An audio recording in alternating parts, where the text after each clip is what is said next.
Bonjour. La semaine dernière, j'ai évoqué des protocoles comme IP et BGP. Un grand nombre d'autres protocoles sont utilisés sur Internet et d'autres réseaux. En général, un protocole est un ensemble de règles pour échanger des messages. Ces règles peuvent notamment décrire le format des messages et leur séquencement. Elles peuvent par exemple dire que si un acteur sur un réseau envoie un message avec une représentation binaire de la question qui vive à un autre acteur, celui-ci pourra répondre avec son nom et un mot de passe. Par protocole de sécurité, nous entendons des protocoles qui sont censés garantir des propriétés de sécurité, notamment des propriétés d'authenticité et de secret, plus rarement de disponibilité. Les exemples les plus importants de protocoles de sécurité sont des protocoles qui sont censés établir des canaux de communication entre deux nœuds sur un réseau avec des propriétés d'authenticité et souvent aussi de secret. On les appelle souvent aussi des protocoles d'authentification. SSL en est un exemple important que nous verrons tout à l'heure. D'autres protocoles ont des buts un peu plus exotiques, par exemple le vote électronique ou le commerce électronique, ou encore jouer au poker sur Internet. Et j'en parlerai un tout petit peu vers la fin du cours d'aujourd'hui. Dans les systèmes répartis, il est très fréquent que les protocoles de sécurité utilisent des méthodes cryptographiques pour garantir intégrité et secret. Et on les appelle donc parfois des protocoles cryptographiques. Pour ma part, je préfère le terme protocole de sécurité, tout d'abord parce que certains protocoles utilisent peu de cryptographie, ou même pas du tout, et d'autre part parce que je veux mettre l'accent sur les buts des protocoles plutôt que sur un ensemble de techniques qui y sont utilisées. Donc, je commencerai par les protocoles pour établir des canaux de communication, qui, comme je le disais, sont souvent appelés des protocoles d'authentification. Il y en a un grand nombre, mais généralement, ils s'intéressent à deux acteurs qui peuvent être des usagers ou des ordinateurs ou des services. Ces acteurs ont des secrets, parfois partagés, typiquement des clés de chiffrement ou des clés pour calculer des maths. Ils utilisent des méthodes cryptographiques, symétriques ou asymétriques, ou un mélange des deux. Ils font confiance à des serveurs qui jouent des rôles divers, par exemple les présenter l'un à l'autre ou leur fournir des certificats. Enfin, ces protocoles contiennent souvent des preuves de fraîcheur, comme des estampilles pour l'horodatage, ou encore des nonces que je définirai tout à l'heure. Ces preuves de fraîcheur, essentiellement, servent à empêcher le rejeu et à garantir le bon séquencement des messages. Voici un premier tout petit protocole d'authentification. Nous nous intéressons à deux principaux A et B qui veulent avoir un canal de communication sécurisé entre eux et qui font confiance à un serveur S qui les présente. Nous supposons que d'avance, A et S partagent une clé symétrique KS et de même que S et B partagent une clé symétrique KSB. A peut alors générer une nouvelle clé de session symétrique K qui servira aux communications entre A et B, la chiffrer sous la clé KS et l'envoyer à S. S peut déchiffrer ce message et le renvoyer sous la clé KBS. Puisque B connaît KBS, il peut en tirer la clé K et par la suite, A et B peuvent communiquer des données sous la clé de session K. Cette communication peut garantir aussi bien le secret que l'intégrité si on utilise du chiffrement et des max avec la clé K ou avec des clés pour chiffrement et pour MAC dérivées à partir de K. Un petit peu plus concrètement, le premier message pourrait être une paire dont la première composante est un identifiant du principal A pour dire à S de qui il s'agit, et la deuxième composante est un chiffrement sous KS d'un triple qui contient une estampille TA, le nom de B pour dire S avec qui A veut parler, et la clé K. Dans le deuxième message, nous avons un chiffrement sous KBS d'un triple encore, avec une estampille de S, le nom de A et la clé K. Ici, comme dans un certain nombre de descriptions informelles, surtout pour des vieux protocoles, et celui-ci en est un qui s'appelle le Wide Mouth Frog Protocol, le crapaud à la bouche large protocole, on utilise encrypt de façon un peu floue. Il s'agit tout au moins du chiffrement symétrique, mais parfois on suppose que ce chiffrement garantit aussi certaines propriétés d'intégrité. Donc vous pouvez imaginer que soit c'est du chiffrement authentifiant, soit il y a aussi un petit MAC à côté du chiffrement. Et par le site, bien sûr, ici il y a aussi des MACs. Donc en regardant un protocole comme celui-ci, on peut se poser un certain nombre de questions importantes. Tout d'abord, quelles sont les hypothèses nécessaires au fonctionnement de ce protocole ? Nous attendons bien sûr à des hypothèses sur la correction des algorithmes cryptographiques. Par exemple, on peut se demander combien d'authentification faut-il que le chiffrement fournisse pour que ce protocole marche bien. Nous pouvons aussi remarquer que ces deux principaux font confiance au serveur S et définir précisément cette confiance est délicat et intéressant. Enfin, ils utilisent des estampilles TA, TS, et on doit s'attendre à des hypothèses sur la synchronisation des horloges nécessaires au bon fonctionnement du protocole. Certaines des hypothèses nécessaires sont génériques, et nous verrons par la suite certaines hypothèses sur la communication, sur les canaux du réseau et sur le calcul local dans un instant. On peut aussi se demander, est-ce que le protocole marche? Est-ce qu'avec ces hypothèses, il est bien sûr, ou est-ce qu'il y aurait des attaques? C'est bien sûr une question importante. Enfin, on peut se demander, est-ce qu'on peut faire mieux? Est-ce qu'il y aurait un autre protocole avec moins de messages ou moins de chiffrement, ou qui serait plus attirant d'une façon ou d'une autre pour garantir les propriétés de sécurité voulues? Je disais, il y a certaines hypothèses génériques, elles nous viennent du travail de Nidham et Schroeder dans un article de 1978. Ils ont défini un certain nombre de protocoles d'authentification et une sorte de modèle général pour concevoir et analyser ces protocoles. Ils supposaient qu'un intrus pouvait s'interposer sur tous les canaux de communication sur le réseau et modifier ou recopier des parties des messages, rejouer des messages, d'où le besoin d'avoir des preuves de fraîcheur comme les estampilles, ou générer des messages à lui. Il soulignait que ceci pouvait sembler un peu pessimiste, un peu extrême, mais que c'était le seul point de vue prudent. Et en fait, sur Internet, leurs hypothèses sont assez réalistes. Il est assez possible pour un attaquant de voir passer des messages sur le réseau, d'où le besoin de les protéger par des méthodes cryptographiques. Il disait aussi qu'il supposait que chaque principal a un environnement sûr localement dans lequel il pourrait faire des calculs, comme par exemple le chiffrement. En fait, cette hypothèse est quelque peu optimiste.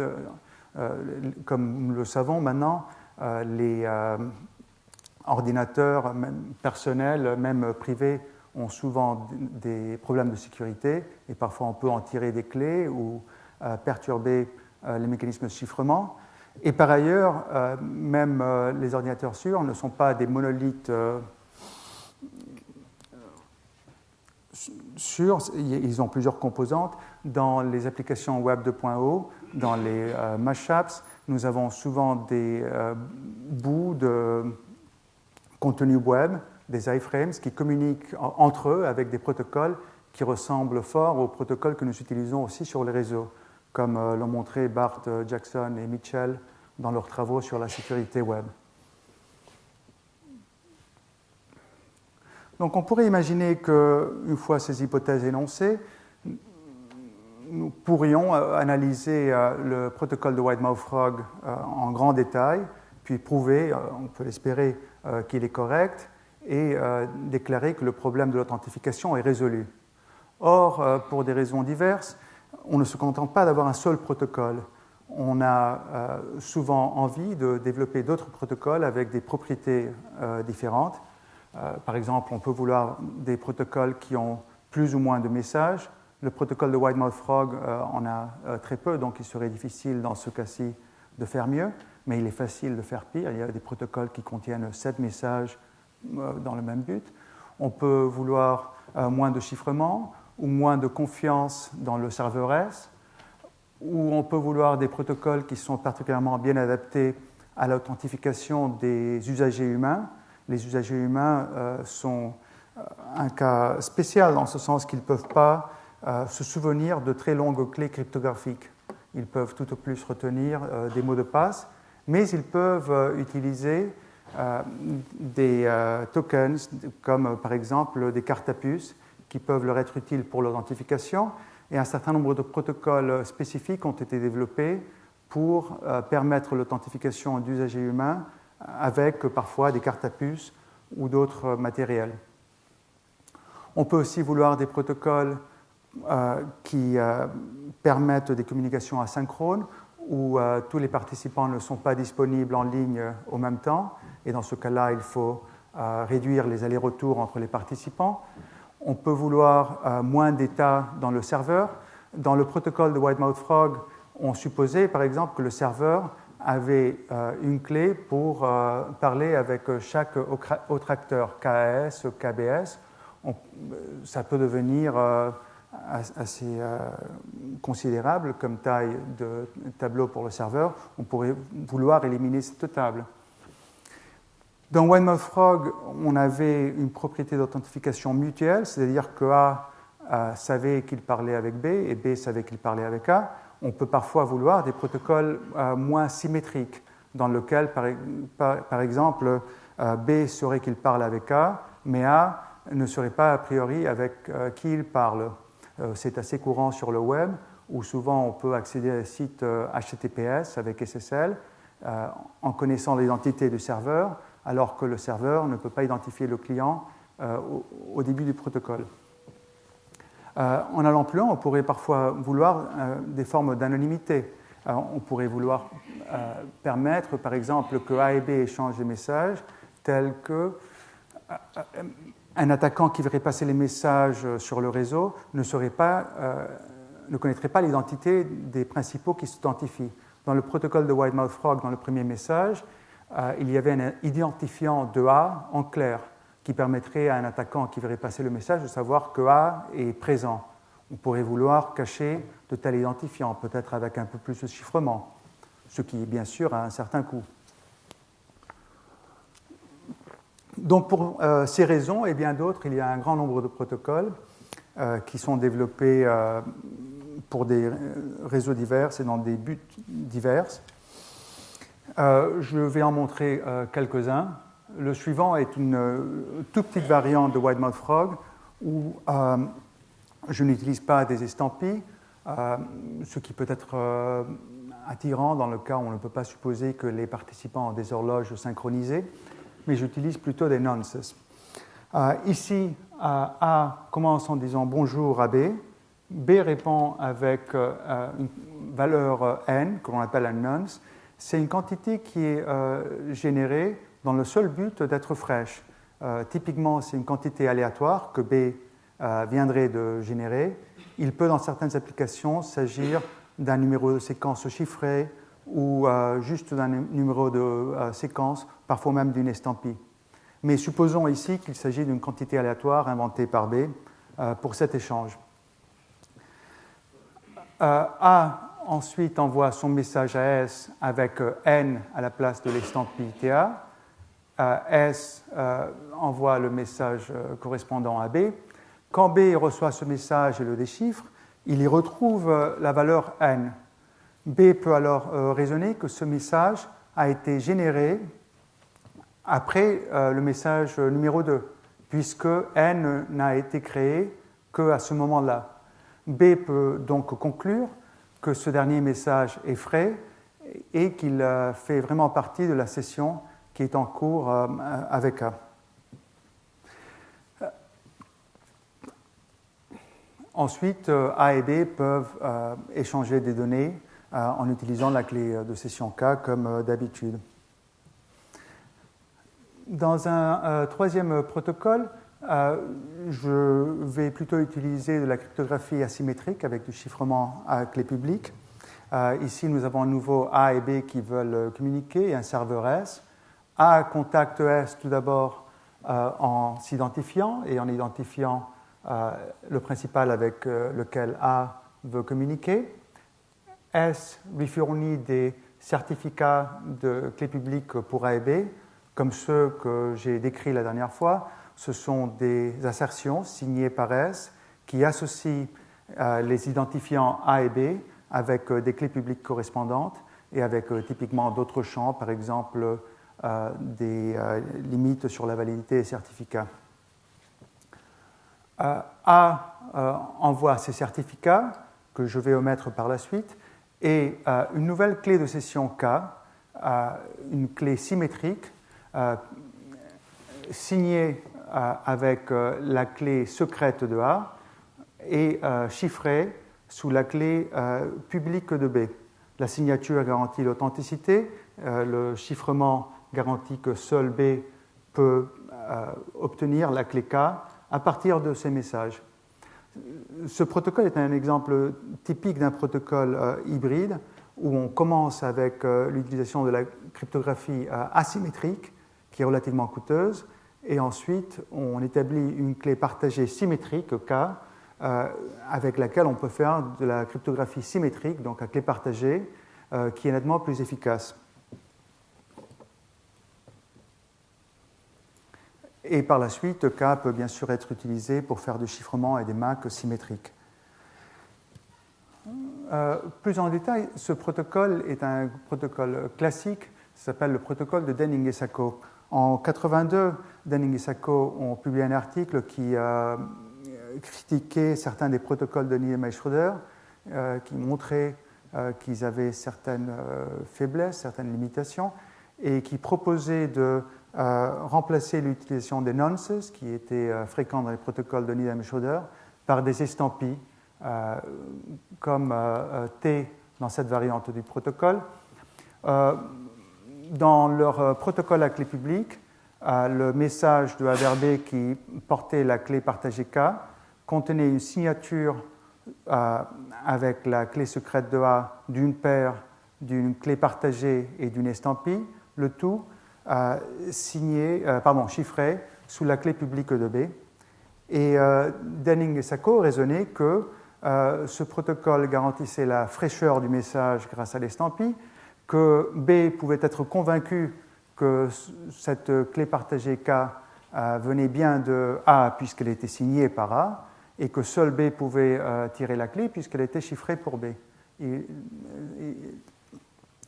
Pourtant, ce protocole, en fait, n'est pas sûr. Et comme vous le verrez, même si intuitivement il semble tout à fait raisonnable, il y a une attaque assez facile qui montre qu'il est vulnérable.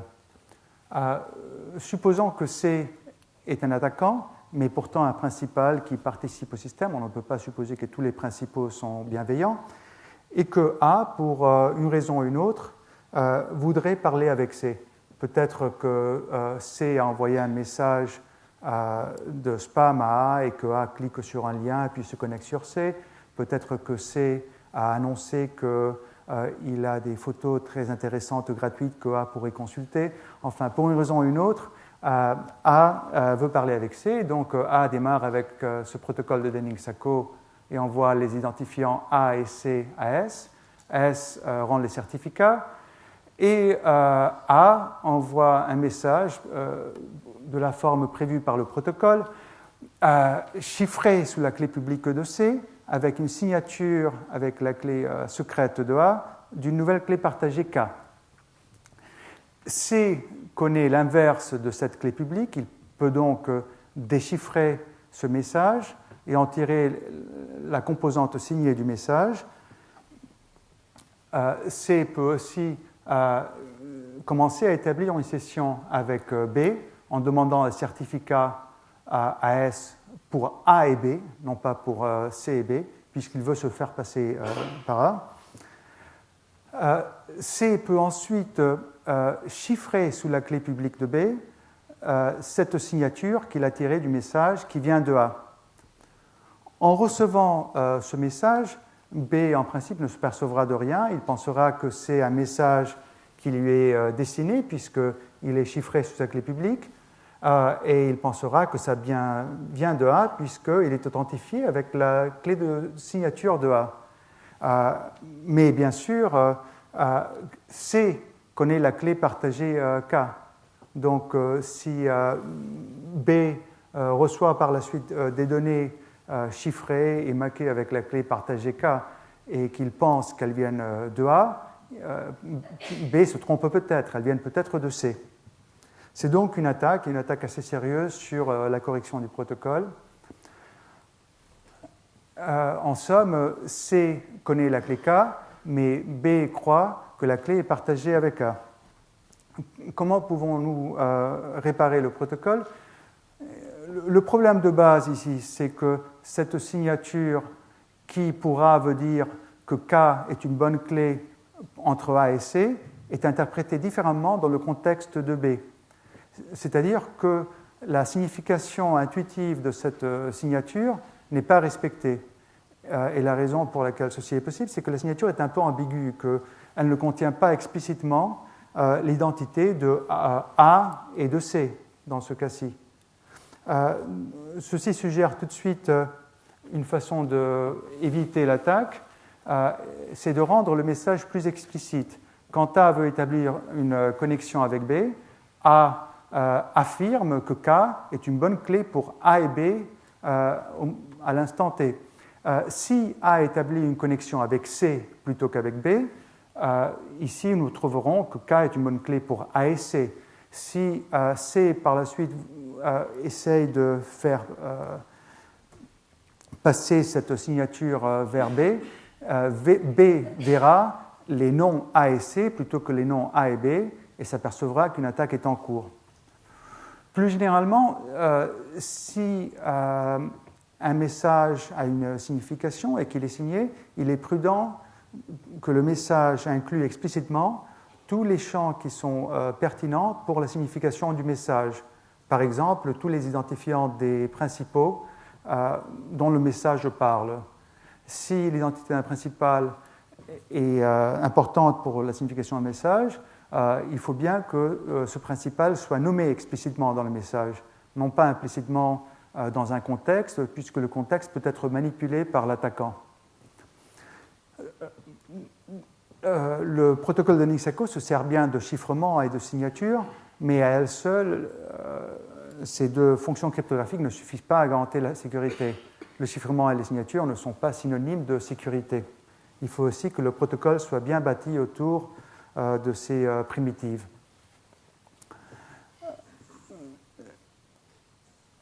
Cette attaque, bien sûr, n'est pas la seule. Un grand nombre d'autres protocoles contiennent des points délicats ou sont vulnérables de manière différente. Même assez récemment, voici 3 exemples des dernières années qui touchent des protocoles utilisés en pratique. Les erreurs apparaissent au niveau de la conception des protocoles et aussi au niveau de leur mise en œuvre, d'où l'intérêt de développer des méthodes fiables pour analyser ces protocoles ou pour le concevoir plus systématiquement et pour aussi comprendre la correction de leur implantation. Et nous en parlerons un peu la semaine prochaine. Entre-temps, je vais vous montrer un exemple de plus, un exemple qui montre à quel point ces questions de correction sont délicates. Cet exemple est le cœur d'un protocole qui a été conçu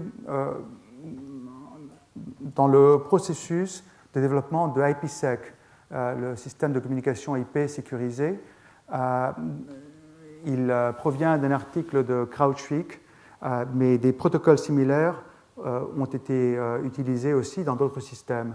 C'est un protocole à clé publique, très joli par ailleurs, où A obtient des certificats à clé publique pour A et B comme d'habitude. Ensuite, A invente un secret KA et le chiffre sous la clé publique de B.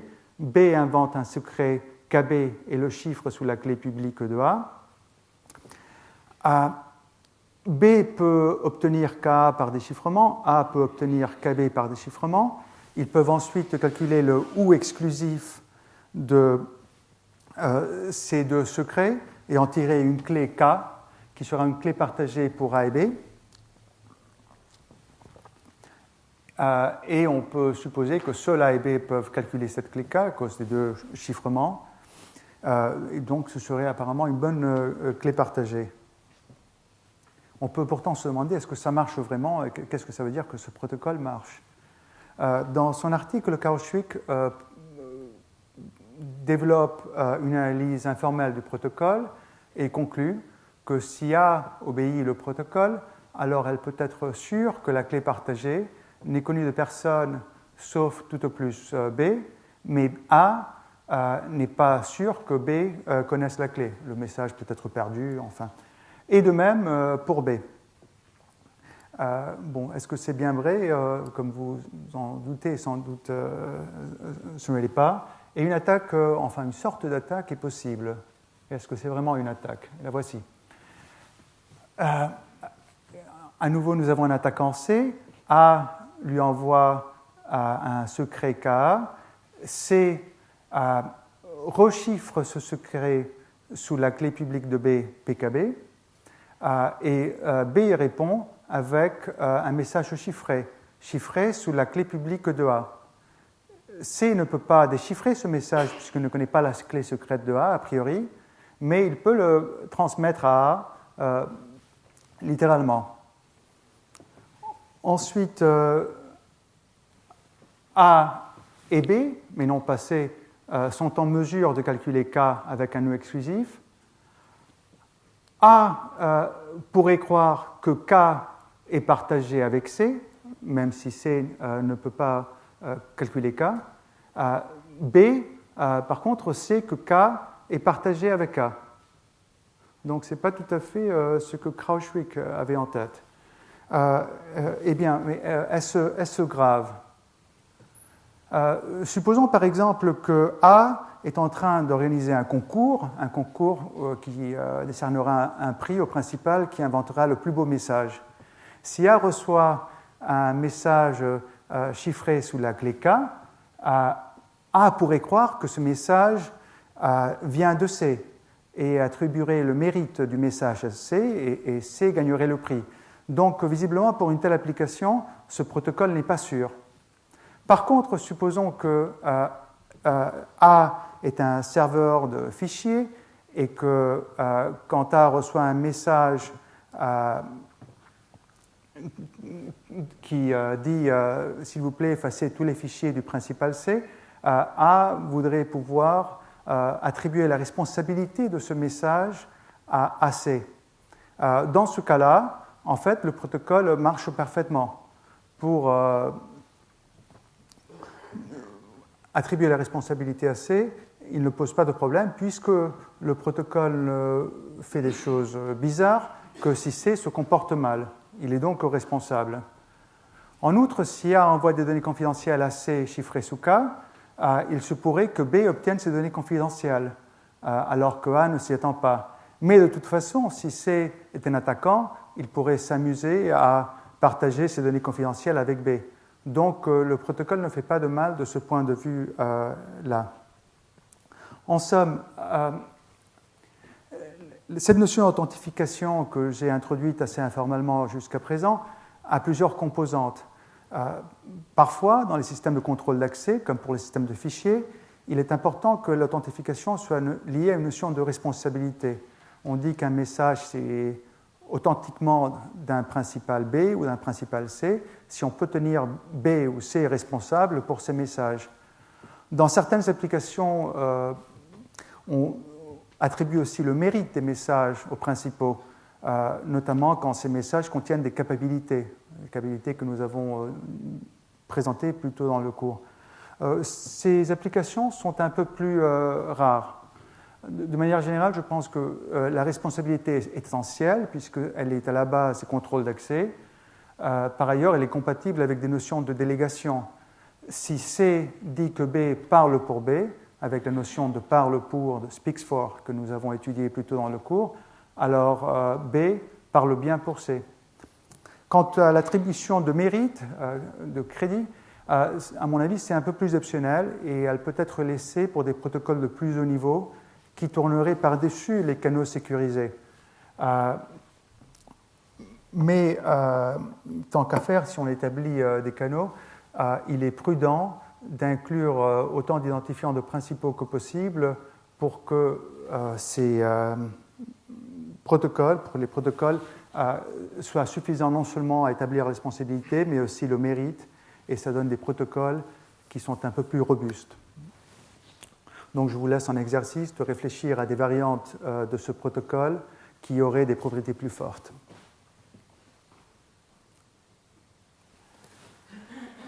Le dernier exemple que je vais décrire de protocole d'authentification est le protocole SSL,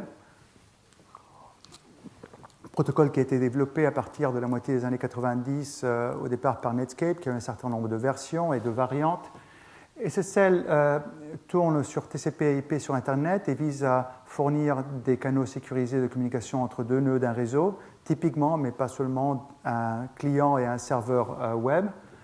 SSL comprend en fait deux couches de protocoles, ce qu'on appelle le SSL Record Protocol pour le transport des messages, pour les communications des données, et des protocoles de plus haut niveau qui négocient des clés ou envoient des messages d'erreur, un protocole de handshake, de négociation de clés, que je décrirai un peu plus, un protocole pour changer de méthode cryptographique et de clés, qui consiste juste en un message qui est envoyé quand on est prêt à changer de phase, un protocole pour les erreurs, l'ALERT protocol, qui sert par exemple à annoncer qu'il y a une erreur de décompression.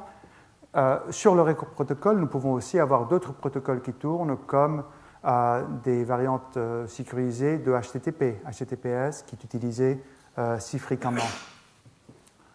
Dans le handshake, essentiellement, un client et un serveur se disent bonjour, se mettent d'accord sur quel système cryptographique utiliser, est-ce que ce sera RSA, est-ce que ce sera Diffie-Hellman. Le serveur fournit son certificat, il peut optionnellement exiger au client de fournir son certificat plus tard, ce message-ci.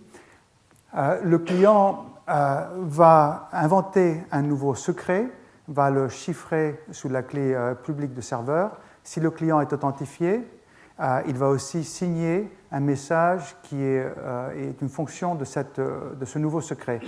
Et ensuite, les deux seront prêts à changer de méthode de chiffrement et commencer à se servir en fait de chiffrement quand la session est toute neuve, en utilisant ce secret partagé. Plus en détail, dans la phase de Hello, A et B, le client et le serveur échangent des nonces, et ensuite le client chiffre un secret K qu'on appelle le Pre-Master Secret sous une clé publique du serveur, PKB. Si le client doit être authentifié, il signe aussi un hash d'un tuple qui contient les identifiants A et B, les nonces et K. Ce Pre-Master Secret est utilisé ensuite pour dériver un Master Secret en le combinant avec les nonces, et plus tard il sera utilisé pour obtenir des clés de chiffrement et de clés de MAC.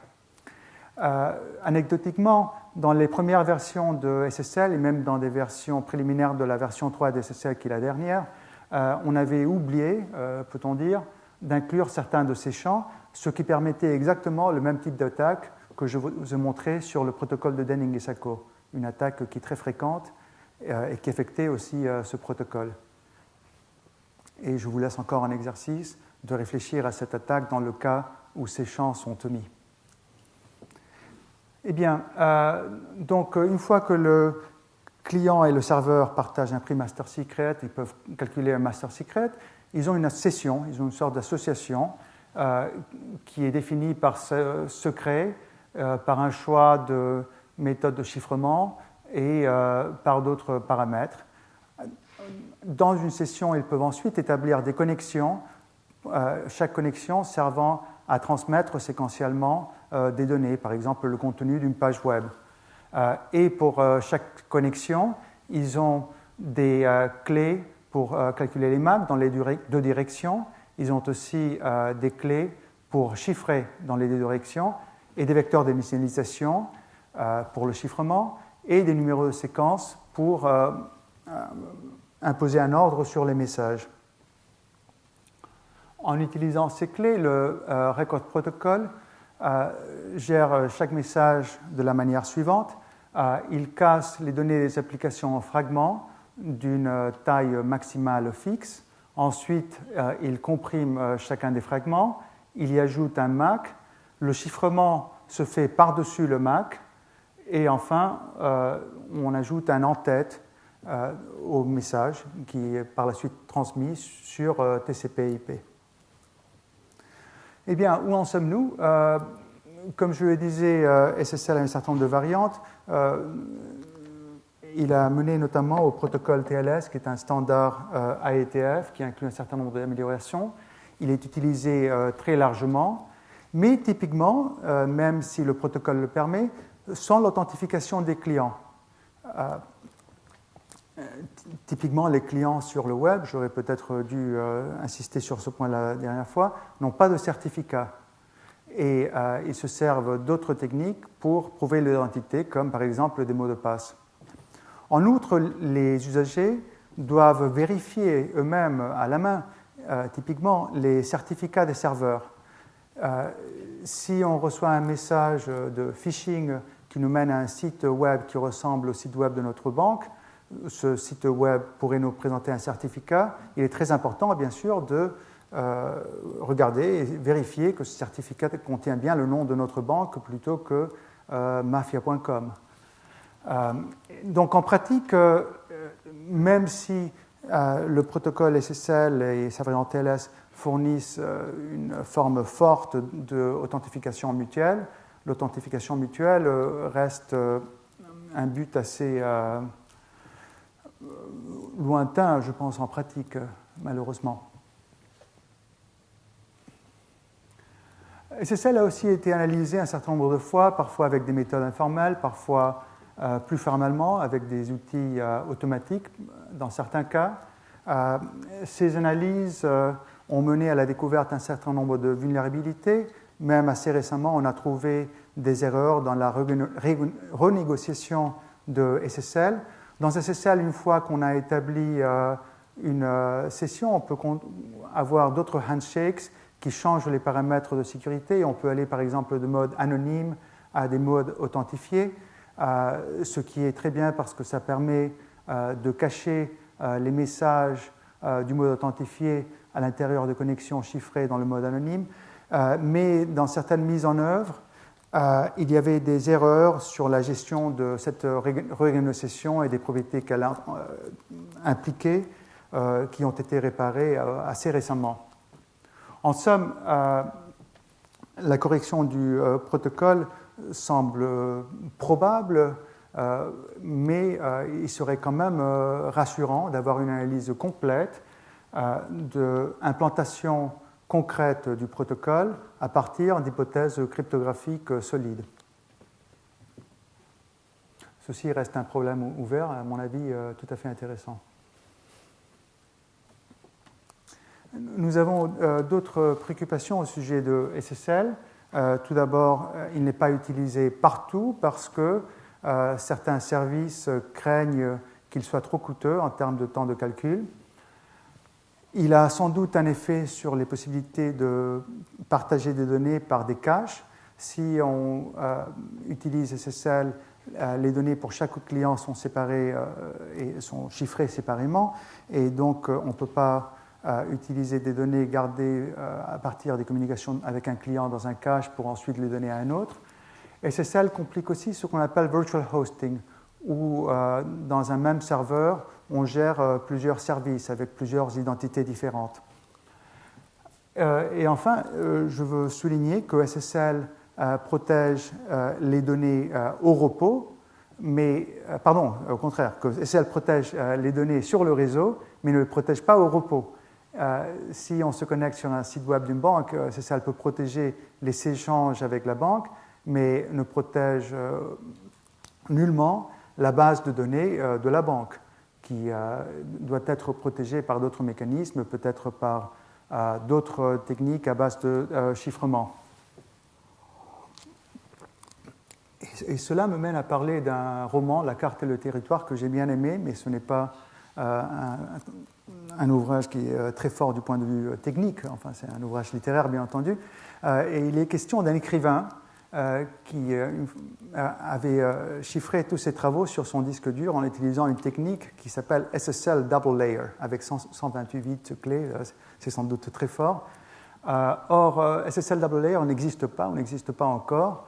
Par ailleurs, puisque SSL veut dire Secure Socket Layer, c'est un nom tout à fait incongru, on ne parlerait pas de Secure Socket Layer Double Layer. Et si ça existait, ce serait plutôt une technique de communication, pas une technique pour chiffrer des données sur un disque dur. Pourtant, il est vrai que parfois, des techniques analogues à celles que nous avons dans les protocoles de communication sont utiles pour chiffrer les données au repos, pour protéger les données au repos. On utilise notamment des techniques cryptographiques avec du chiffrement et des MACs, avec par exemple des générations de clés auxiliaires. Et là, très brièvement, je veux vous montrer un exemple d'un système qui s'occupe de garantir la sécurité des données au repos ou dans leur publication. C'est un système de recherche qui a été créé par Miklau et Soucieux il y a quelques années. Ils écrivent un langage de politique de sécurité, une implantation de ces politiques pour des documents XML qu'ils appellent des protections. Un document XML est essentiellement un arbre. Une protection est un arbre avec des annotations qui indiquent des propriétés de sécurité des divers nœuds de l'arbre. Et ensuite, ils proposent une implantation cryptographique de ces protections. Par exemple, une protection pourrait être cet arbre-ci, qui pourrait représenter des données d'un hôpital. Le nœud du sommet est protégé par une clé K1. Ces nœuds-ci sont protégés par une clé K3. Ils pourraient contenir des données de malades. Et l'idée est qu'accéder à l'information qui est dans un nœud exige la connaissance de la clé qui étiquette le nœud et toutes celles qui sont au-dessus. Donc, pour accéder au contenu de ce nœud, il faut connaître K3, mais aussi K4 et K1. Tout naïvement, il y a une technique de mise en œuvre de ces protections qui semble assez naturelle, qui est d'utiliser du chiffrement sous les clés correspondantes. Ici, on chiffrerait plusieurs fois avec toutes les clés. Et c'est bien ce qu'ils font. Mais leur système est plus intéressant que ça. Ils permettent notamment des combinaisons booléennes de clés, par exemple des disjonctions. Ils peuvent par exemple dire que pour accéder au contenu de ce nœud, il faut connaître K3 ou K4. Ou encore des conjonctions, ils peuvent dire qu'il faut connaître K2 et K4, les deux. Dans ces cas, l'implantation est plus délicate parce qu'en crypto, nous n'avons pas de notion de chiffrer sous la disjonction de deux clés ou sur la conjonction de deux clés. Et ils ont des techniques plus astucieuses pour mettre en œuvre ce type de protection. Pour la disjonction, ils génèrent une clé auxiliaire, dans cet exemple une clé K6. Cette clé auxiliaire est chiffrée à son tour sous les deux clés qui font partie de la disjonction, ici K3 et K4. Donc, quelqu'un qui connaîtrait K3 pourrait déchiffrer K6 et ensuite s'en servir pour obtenir le contenu de ce nœud. Quelqu'un qui connaîtrait K4 pourrait aussi obtenir K6 et ensuite déchiffrer le contenu de ce nœud. Pour la conjonction, c'est encore plus astucieux. Ils utilisent une notion de partage secret, secret sharing, avec tout simplement un nous exclusif. Là, je n'ai pas optimisé tant que je le pourrais. Peut-être, j'ai une clé K6 qui est protégée par une autre clé temporaire K5. La clé K5 est cassée en deux morceaux K5.1 et K5.2, dont le ou exclusif redonne K5. Chacun des morceaux est protégé par une clé auxiliaire K2 et K4. Pour obtenir le premier morceau, il faut K2. Pour obtenir le deuxième, il faut K4. On ne peut dériver K5 que si on connaît K2 et K4. Et donc, on a l'effet d'imposer une conjonction. Quelqu'un qui voudrait retrouver K5 pour ensuite retrouver K6 devrait connaître K2 et K4. Cette idée d'implanter des techniques, des techniques logiques, enfin des mécanismes de contrôle d'accès avec des politiques à base de logique booléenne, remonte très loin. Elle remonte tout au moins à la thèse de Dave Gifford en début des années 80. C'est tout de même un domaine qui bouge beaucoup. Ces derniers temps, on a vu le développement d'un certain nombre de techniques pour attribute-based encryption, chiffrement à base d'attributs, qui vont encore plus loin que ce type de schéma que je suis en train de vous montrer. Il me semble qu'il reste énormément de travail à faire là-dessus, dans la conception de ces schémas et aussi pour les analyser. Et dans certains cas, comme dans le cas du travail de Mikhail Soutiu, des techniques analogues à celles que nous utilisons pour les protocoles sont bien utiles en fait. Bon, jusqu'ici je vous ai parlé des protocoles d'authentification. Je veux maintenant passer à d'autres protocoles un peu plus spéciaux, un peu plus exotiques. Il y en a un certain nombre. Nous verrons la semaine prochaine, je pense, un petit peu de protocoles pour vote électronique dans le séminaire. Il y a d'autres protocoles pour paiement électronique, par exemple, que je ne décrirai pas, ou pour jouer au poker sur Internet et d'autres. Je m'intéresserai au protocole pour le calcul réparti sécurisé, ce qu'on appelle Secure Multi-Party Computation. C'est un domaine intéressant et à mon avis amusant et surprenant parfois. On s'y attaque au problème suivant. Supposons que nous avons les principaux A1 à AN qui connaissent respectivement les données M1 à Mn et qui souhaitent coopérer pour calculer ensemble des fonctions des données M1 et Mn et en partager les résultats sans partager les entrées M1 à Mn. Bien sûr, un petit peu d'information sur M1 et Mn fuira, sera bien sûr déductible à partir des résultats des fonctions, mais on voudrait faire en sorte que rien de plus ne soit obtenu par les participants. En particulier, on ne peut pas faire un broadcast, envoyer à tout le monde toutes les données M1 et Mn et leur laisser faire les calculs. On suppose que A1 et AN ne mentent pas sur les valeurs de leurs données. On ne tente pas de garantir l'intégrité des données, c'est juste le secret. En fait, le problème est un tout petit peu plus général. On peut supposer que chaque participant voudrait connaître le résultat d'une fonction différente, f1 à fn, et le problème doit être résolu par une boîte qui fait des calculs répartis. Il y a un certain nombre de solutions possibles. Une solution triviale consiste à faire confiance pleine à cette boîte. Par exemple, il pourrait s'agir d'un notaire auquel tout le monde fait confiance. On pourrait lui donner les données et ce tiers de confiance ferait le calcul. Mais il est plus intéressant de résoudre le problème par des méthodes purement cryptographiques, sans notaire ou avocat qui connaîtrait tout. Ce problème remonte au travail de Andy Yao au début des années 80. Il s'était intéressé au problème des millionnaires, un problème que je n'ai pas eu à résoudre en pratique, je pense que c'est un problème purement théorique. Nous avons deux millionnaires de Fat Cats qui ont chacun une fortune et ils veulent savoir lequel des deux a la fortune la plus grande. Mais ils ne veulent pourtant pas se dire l'un à l'autre combien ils ont. Yao a donc inventé un protocole cryptographique qui leur permet de comparer les montants de leur fortune sans avoir à divulguer ces montants. Dans une application plus récente, au Danemark, on a développé un système tout à fait réaliste pour le marché de betteraves à sucre. Dans ce système, les principaux étaient des acheteurs ou des vendeurs de betteraves à sucre qui avaient certaines préférences sur le prix qu'ils voulaient payer ou le prix qu'ils voulaient tirer des betteraves à sucre.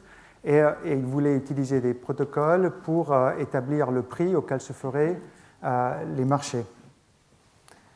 Un dernier exemple, dans les réseaux sociaux, il arrive parfois que deux usagers voudraient savoir si oui ou non ils sont en proximité l'un de l'autre. Par exemple, deux usagers sur Facebook avec des téléphones portables pourraient vouloir savoir s'ils sont dans le même quartier pour se voir en personne. Si ces deux usagers font pleine confiance à Facebook, ils peuvent donner à Facebook leurs coordonnées géographiques, qui peut ensuite les comparer et annoncer s'ils sont au même endroit ou non. Mais on cherche par des méthodes cryptographiques à faire mieux, à pouvoir comparer leur localisation géographique sans avoir à faire confiance à un tiers comme Facebook ou un autre. Le fait qu'il existe des protocoles cryptographiques ou autres pour résoudre de tels problèmes peut sembler quelque peu paradoxal ou tout au moins surprenant.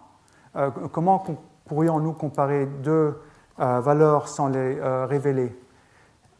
Avant de vous montrer une solution purement cryptographique, je décrirai une solution physique. Pour notre application, ce n'est pas une solution qui est complètement satisfaisante parce que dans cette solution que je vous montrerai, A et B doivent tourner le protocole en personne, avant ou après leur voyage. Mais elle peut être utile pour d'autres applications et elle est particulièrement simple et peut suggérer que d'autres solutions plus satisfaisantes existent bien. Et je vous montrerai vers la fin du cours d'aujourd'hui, tout de suite, une solution cryptographique. Il s'agit d'un protocole qui nous permet de comparer des valeurs dans un petit ensemble, un ensemble de petite taille. Ici, je vais comparer les valeurs des coordonnées géographiques en supposant qu'il n'y a que juste 3 choix, Paris, Rome et Madrid. Je prends donc 3 coupes et je les étiquette avec les noms des villes. D'accord ? Ensuite, les deux participants A et B, chacun met une enveloppe avec un petit bout de papier dans chaque coupe. Le bout de papier dit oui ou non selon la localisation de l'usager. Ensuite, on enlève les étiquettes des coupes, on les permute, on fait un tour de passe-passe, on ouvre les enveloppes et il y a deux possibilités. Soit aucune enveloppe ne contient aucune coupe ne contient 2 enveloppes avec des bouts de papier qui disent tous les deux oui, dans quel cas les deux participants sont dans des villes différentes, ou une enveloppe contient 2 oui, dans quel cas les deux participants sont dans la même ville. Dans ce dernier cas, bien sûr, ils savent qu'ils sont dans la même ville. Dans l'autre cas, ils savent qu'ils sont dans des villes différentes, mais ils ne savent pas où se trouve l'autre. Donc c'est mieux que la solution triviale où ils se disent l'un à l'autre où ils se trouvent.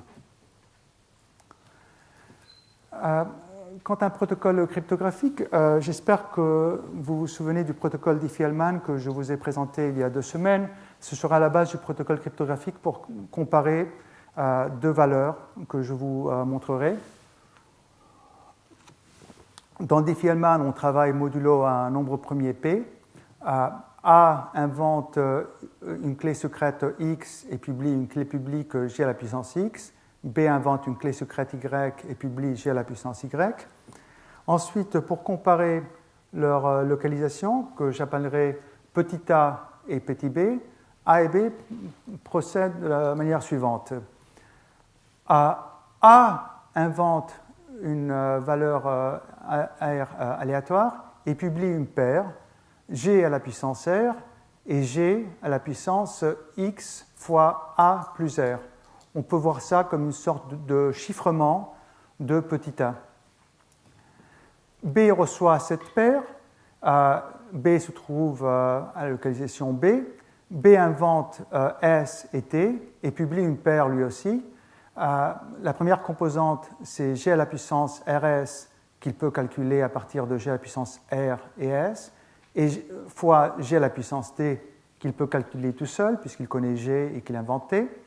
La deuxième composante, c'est aussi un produit de G à la puissance x a plus r s qu'il peut calculer à partir du message de A, et G à la puissance x fois t moins as b qu'il peut calculer à partir de la clé publique de A, G à la puissance x, et t moins as b qu'il connaît, qu'il a essentiellement inventé. Avec un petit peu d'arithmétique, ça nous donne l'expression suivante, qui n'a rien de très marquant. À partir de cette paire et de x, A peut calculer G à la puissance x fois rs plus t, et ensuite, avec un petit peu plus de combinaison, A peut en tirer G à la puissance xs A moins b. Il faut calculer l'inverse et puis multiplier. Donc, si petit a et petit b sont égaux, alors G à la puissance xs A moins b est égal à 1. S'ils sont différents, ce ne sera pas égal à 1. Donc, A peut savoir si il est à la même localisation que B, en comparant cette valeur à 1. Dans le cas où cette valeur n'est pas égale à 1, A ne tire rien du tout, sauf qu'il n'est pas au même endroit que B. Cette valeur est une sorte de chiffrement de petit b qui ne révèle rien d'intéressant parce qu'il y a suffisamment de masquage grâce à S et de T. Ce protocole est asymétrique en ce sens que A connaît le résultat, mais B ne le connaît pas. On peut le tourner deux fois en le renversant pour que A et B aient le résultat, si ceci est souhaité. Il y a aussi un certain nombre de variantes et d'optimisations qui apparaissent dans l'article de Narayan et ses co-auteurs. Mais en tout cas, c'est un protocole particulièrement simple pour comparer deux valeurs sans les divulguer. Donc, comme ce protocole, il existe un grand nombre de protocoles très astucieux, parfois ingénieux, parfois semblent résoudre des problèmes impossibles. Certains de ces protocoles s'attaquent au problème général de calcul réparti sécurisé. D'autres sont des optimisations pour des cas particuliers, comme celui que nous avons vu. Globalement, il existe relativement peu d'applications de ces protocoles. Il y a davantage d'articles de recherche qui s'y intéressent. Pourtant, nous pouvons supposer que certaines applications, comme les marchés des betteraves à sucre, sont relativement réalistes et pourraient être utiles. Pour terminer, comme d'habitude, je vous signale quelques lectures. L'article de Niemenschroeder de 1978, qui est un peu l'article fondateur de ce domaine, mérite d'être lu toujours aujourd'hui, même si nos hypothèses sur le contexte des protocoles ont un peu changé, il reste toujours intéressant. Je pense qu'il est intéressant aussi de lire tout au moins un vrai protocole. Par exemple, la spécification du protocole TLS que vous pouvez trouver sur le web. Ça peut être un peu pénible, mais ça vous donne une idée de comment sont écrites ces spécifications et dans quelle mesure elles sont floues et parfois peu satisfaisantes, même pour un protocole solide et bien développé comme TLS. Enfin, le protocole pour comparer des valeurs dans un petit ensemble est paru dans un article très amusant de Fagin, Nauer et Winkler de 1996, qui donne aussi un certain nombre de références classiques dans le domaine. Je ne l'ai pas noté ici, mais l'article de Narayanan, qui était à la conférence NDSS assez récemment, Network and Distributed System Security, peut vous donner des références plus récentes sur ce problème de Secure Multi-Party Computation. Très bien. Donc, la semaine prochaine, je compte terminer le cours en discutant un peu de méthodes d'assurance et notamment de méthodes de preuve formelle en particulier pour des protocoles comme ceux que nous avons vus aujourd'hui. Dans le séminaire la semaine prochaine interviendra Véronique Cortier qui parlera aussi de ces sujets et de preuves automatiques, notamment pour des protocoles de vote électronique. Mais avant cela, dans le séminaire d'aujourd'hui, nous sommes très heureux d'accueillir Leslie Lamporte qui parlera d'autres protocoles qui sont à la limite entre la sécurité et le calcul réparti. Leslie est bien sûr un grand spécialiste du calcul réparti. Il a fait énormément d'autres choses aussi sur la vérification des systèmes informatiques. Et vous le connaissez peut-être aussi à cause de son travail sur LaTeX. Le voilà au fond de la salle, je suis rassuré du fait qu'il est venu. Leslie ?